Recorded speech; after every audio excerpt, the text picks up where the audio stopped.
1900 కాలంలో సీతాపురం అనే ఒక చిన్న పల్లెటూరుండేది. ఆ ఊర్లో సుబ్బయ్య, లక్ష్మమ్మ అనే అన్యోన్యమైన భార్యాభర్తలు ఉండేవారు. ఆ కాలంలో కార్తీక మాసం వచ్చిందంటే ఊరి వాళ్ళంతా గుడులకు, వనభోజనాలకు వెళ్తూ ఉండేవారు.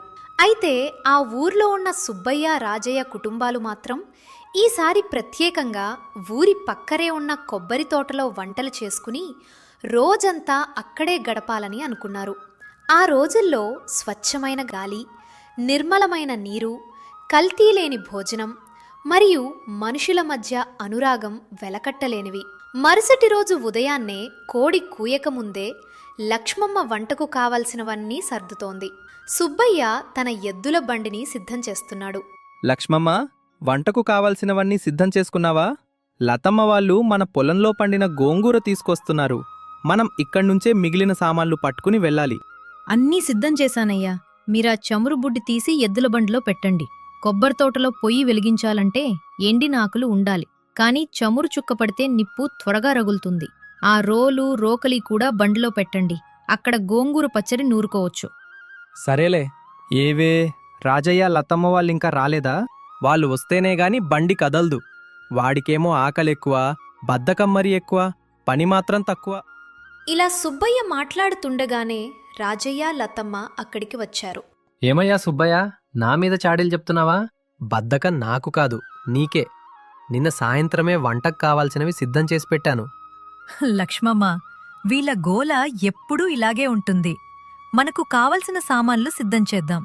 మన పొలం నుంచి కోసిన గోంగూర, పచ్చిమిరపకాయలు తెచ్చాను. ఈరోజు గోంగూర కూర అద్భుతంగా ఉండాలి. తప్పకుండా లతమ్మ.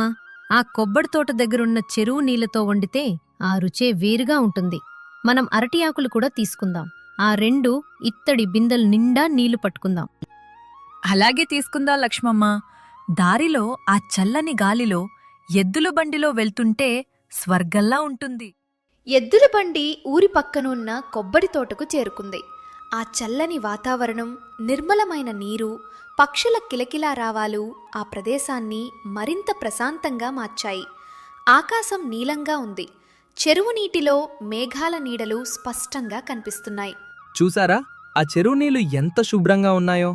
మన తాతల కాలంలో ఈ చెరువు తవ్వించారట. ఇప్పటికీ ఊరి దాహాన్ని తీరుస్తోంది.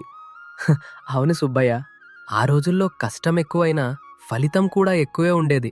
ఇప్పుడు మనం ఇక్కడ వంట చేయటం అంటే మన తాతల కాలపు జ్ఞాపకాలను గుర్తు చేసుకోవటమే. సరే, మనం వెళ్ళి ఎండిన ఆకులు, కట్టెలు పట్టుకొద్దాం. వీళ్ళు పొయ్యి సిద్ధం చేస్తారు.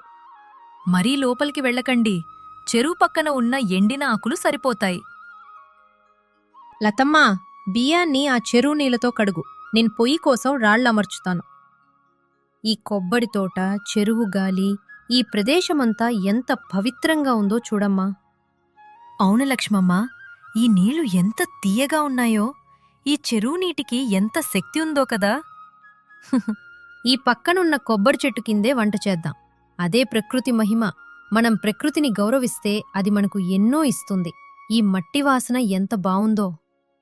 అవును లక్ష్మమ్మ, కాని ఊర్లో కొందరు ఈ చెరువు నీటిని కలుషితం చేస్తున్నారు, వృధా కూడా చేస్తున్నారు. అది చూస్తుంటే బాధగా ఉంది. ఆ సునీత అత్త ఆవులను నేరుగా చెరువులోకి తోలుకెళ్ళింది. బయట కరిగితే సరిపోదా, లోపలికి తీసుకెళ్లాలా? అందుకే మనం ఈరోజు ఇక్కడికొచ్చాం లతమ్మ. ఈ నీటి గొప్పతనం గురించి ఊరంతా చెప్పాలి. మనం చేసే ప్రతి పనిలోనూ ఒక బాధ్యత ఉండాలి. పొయ్యి వెలిగింది. పొగ గాలిలో వ్యాపిస్తోంది. ఆ సమయంలో సుబ్బయ్య, రాజయ్య అక్కడికి వచ్చారు. లతమ్మ, అన్నం వాసన వస్తోంది. ఆకలి పెరిగిపోతోంది. ఇంకా ఎంతసేపు పడుతుంది? అంత తొందర? ఇంకా గోంగూర కూర అవ్వాలి, పచ్చడి దంచాలి. అంతవరకు మీరు ఆ కొబ్బరి చెట్టు కింద కూర్చుని కబుర్లు చెప్పుకోండి. కబుర్లు కాదు రాజయ్య, నాకో ఆలోచన వచ్చింది. పక్కనే ఉన్న మామిడి తోటలో కాయలు చాలా బావుంటాయట. వెళ్ళి కొన్ని తీసుకొద్దాం. భోజనమయ్యాక తింటే ఇంకా రుచిగా ఉంటుంది. మంచి ఆలోచన సుబ్బయ్య. పద, వెంటనే వెళ్ళిపోదాం. లతమ్మా, మేము మామిడికాయలు తీసుకురావడానికి వెళ్తున్నాం. అప్పటికి వంట సిద్ధం చేయండి. సరే వెళ్ళండి, కాని జాగ్రత్త. ఆ చిన్న బుట్ట తీసుకెళ్ళండి. కొంతసేపటి తర్వాత సుబ్బయ్య రాజయ్య మామిడికాయలతో తిరిగి వచ్చారు. అబ్బా, ఈ కాయలు ఎంత తీయగా ఉన్నాయో! ఒకటి తిని చూశాం, అద్భుతంగా ఉన్నాయి. వంట అవ్వకముందే మొదలుపెట్టారా? గోంగూర కూర సిద్ధమైంది. ఇప్పుడు పచ్చడి నూరుతాను. లతమ్మ, ఆ గోంగూరు వాసనకే కడుపు నిండిపోతున్నట్టు ఉంది. అవును, మట్టి పాత్రలో వండితే ఆ రుచే వేరు. లక్ష్మమ్మ, ఈ గోంగూరలో కొంచెం చింతపండు ఎక్కువ వేయాలా? వీరికి పులుపు అంటే ఇష్టం కదా. వద్దు లతమ్మ, కూరలో సరిపడా మాత్రమే వేయాలి. ఎక్కువైతే అసలు రుచిపోతుంది. మన జీవితం కూడా అంతే. మనసులో కోపాలు, ఆశలు, బాధలు అన్నీ మోతాదులోనే ఉండాలి. బాగా చెప్పావు చెల్లెమ్మ. జీవిత పాఠం కూడా వంటగదిలోనే మొదలవుతుందేమో. సుబ్బయ్య, వింటున్నావా? నీ కోపం కూడా తగ్గించుకోమని చెప్తోంది. రాజయ్య, ఈ చెరువు దగ్గర కూర్చుంటే పాత రోజులు గుర్తొస్తున్నాయి. మన పెళ్ళైన కొత్తలో ఇలాగే వనభోజనాలకు వచ్చేవాళ్ళం కదా. అవును సుబ్బయ్య, ఆ రోజుల్ని ఎలా మర్చిపోతాం? అప్పుడు మన తండ్రులు, తాతలు కూడా మనతో ఉండేవారు. వాళ్ళు నేర్పిన క్రమశిక్షణ వల్లే మనం ఈరోజు ఇలా ఉన్నాం. పెద్దల మాట చద్దిమూట అన్నది నిజమే. నిజమే అన్నయ్య. ఇప్పుడు మనమంతా ఇలా కలిసి ఉండటం చూస్తుంటే ఆనందంగా ఉంది. కల్మషం లేని మనసులు, స్వచ్ఛమైన భోజనం. ఊర్లో ఎవరికి కష్టం వచ్చినా అందరూ కలిసి సహాయం చేసేవారు. సరే లతమ్మ, గోంగూర పచ్చడి చేద్దాం. రోలులో దంచితే అది ఎంత రుచిగా ఉంటుందో. లక్ష్మమ్మ, నువ్వు రోల్లో దంచుతుంటే నీ చేతి గాజుల శబ్దం ఒక రాగంలా ఉంది. ఈ చెరువు గాలిలో నీ చేతి వంట తినడం మా అదృష్టం. పోవే లతమ్మ, మరీ ఎక్కువగా పొగుడుతున్నావు. సరే, భోజనం వడ్డించే సమయం అయింది. రాజయ్య అన్నగారు, ఆ అరటి ఆకులు చెరువు నీటితో శుభ్రం చేసి తీసుకురండి. ఈ కొబ్బరి చెట్టు కింద చెరువు పక్కనే కూర్చుని తిందాం. భోజనానికి అందరూ సిద్ధమయ్యారు. అరటి ఆకులపై వడ్డించిన తెల్లని అన్నం, ఆకుపచ్చని గోంగూర కూర, నోరూరించే పచ్చడి చూస్తుంటేనే కడుపు నిండినట్లు అనిపించింది. ఆహా, ఈ గోంగూర కూర ముందు ఏ పండగ వంటకమైనా సరితూగదు. లక్ష్మమ్మ, నీ చేతిలో ఏదో మాయ ఉంది. అది నా మాయ కాదోయ్యా. మనం పండించిన పంట, ఈ చెరువు నీళ్లు, మీ అందరి మీద ఉన్న ప్రేమ, ఇవే ఈ రుచికి కారణం. ప్రేమతో వండితే గంజి నీళ్లు కూడా అమృతంలా ఉంటాయి. లక్ష్మమ్మ, ఇందాక నువ్వు జీవితం గురించి ఒక మాట చెప్పావు కదా, దాని గురించి మరికాస్త వివరిస్తావా? ఏమీ లేదన్నయ్య. వంటలో ఉప్పు, కారం మితంగా ఉంటేనే రుచి. అలాగే మనిషి జీవితంలో కూడా కోపం, ఆశ మితంగా ఉండాలి. ఏదైనా హద్దు దాటితే జీవితం గందరగోళం అవుతుంది. అతి ఆశ ఉన్నది పోగొడుతుంది. అతి కోపం బంధాలను విడదీస్తుంది. ఎంత గొప్ప మాట చెప్పావు లక్ష్మమ్మ. మా ఇంటి పక్కన సునీత అత్త ఉంది. ఆమెకు పిసినారితనం ఎక్కువ. అందుకే ఆమె ఎప్పుడూ సంతోషంగా ఉండదు. డబ్బు మిగులుతుందని వంటలో ఉప్పు కూడా తగ్గిస్తుంది. అవును సుబ్బయ్య, నువ్వు ఊర్లో అందరికీ సహాయం చేస్తూ అందర్నీ కలుపుకుంటావు కాబట్టే నీకంత గౌరవం ఉంది.